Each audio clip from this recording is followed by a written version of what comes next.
Pokemon Emerald. Well, I should have reviewed this back in my Ruby and Sapphire review, but there was a reason why I didn't, and that was because at the time of the review, I haven't played for Emerald. But since I had recently completed Emerald, about I think 2 weeks ago, maybe, I don't know, I lost track, got sick, and decided to take a break from writing and a bit of YouTube. So, Emerald is the third game in in the Hoenn games, and was the final game to be released in the Gen 3 mainline games, and is often held as one of the best Pokemon games. Yeah, and yet Emerald seems to be very underrated. Um, Hopefully in the future this game gets more attention, but for now, um, that's really all. So, let's start with the review. Yeah, Emerald was released in 2005, and as I said before, it was the final mainline game in the Generation 3 games. This one, I feel, is potentially overshadowed by Fire Red and Leaf Green and Diamond Pearl, as these two games, I feel, probably had more people's attention at the time. Of course, I really wouldn't know, that's just a quick observation.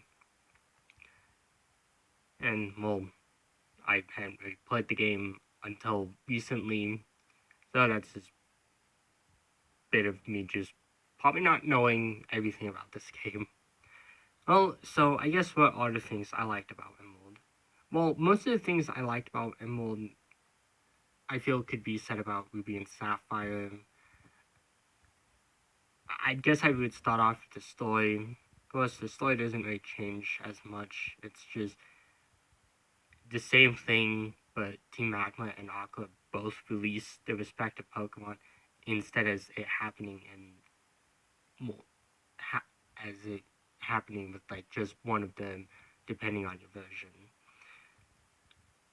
The story also adds a guy named Scott who is involved with the Battle Frontier and who keeps an eye on the player's progress and kind of gets them to eventually challenge the Battle Frontier if he's doing his job right.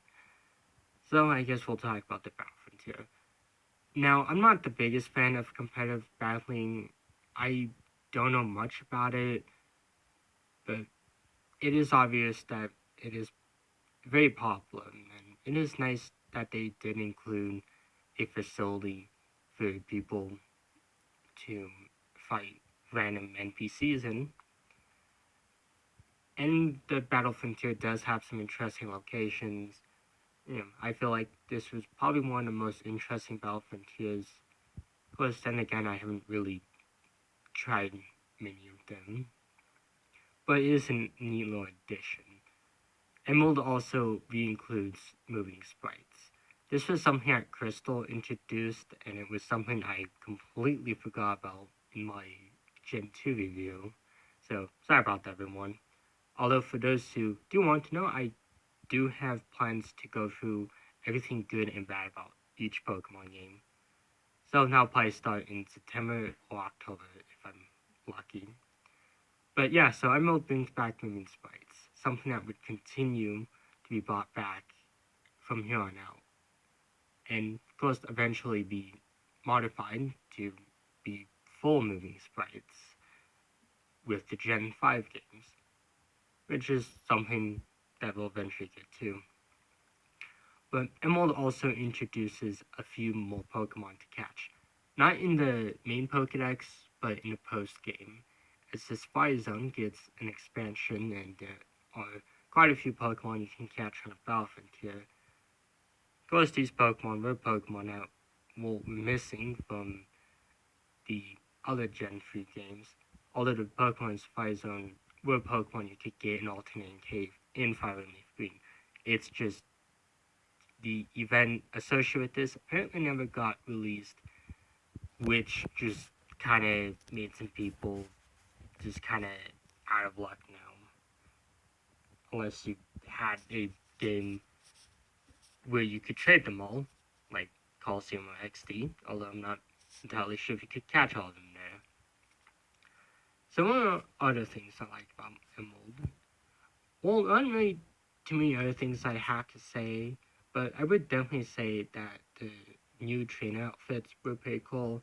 I feel like Brendan's is a massive improvement over his previous design. I didn't dislike his Ruby and Sapphire design. It's just I kind of associate his Emerald design more with the character, and his some kind of camera strip they kept, or at least had the option to choose in the remakes. As with May's design, I kind of like her Emerald outfit. I liked her Ruby and Sapphire outfit the most, as I had seen the Gen 3 anime way before playing these games. But I'd have to say that the Emerald outfit is quite a nice alternate outfit. But of course, that's really all the positive things I'd have to say about this game. There aren't really too many negative aspects that I had with Emerald. I didn't really dislike anything. I mean, I really do like the challenges in this game, as certain gym leaders did get a bit more powerful. But I guess I wouldn't have to say that it kind of did feel like they made some gym leaders a little easier. But that's really all I have to say about Emerald. It's definitely worth a try if you haven't played it yet. And if you have played it, well, it's probably about time to give it a playthrough. It seems like it deserves it. But until then, goodbye everyone. Hope you have a nice day.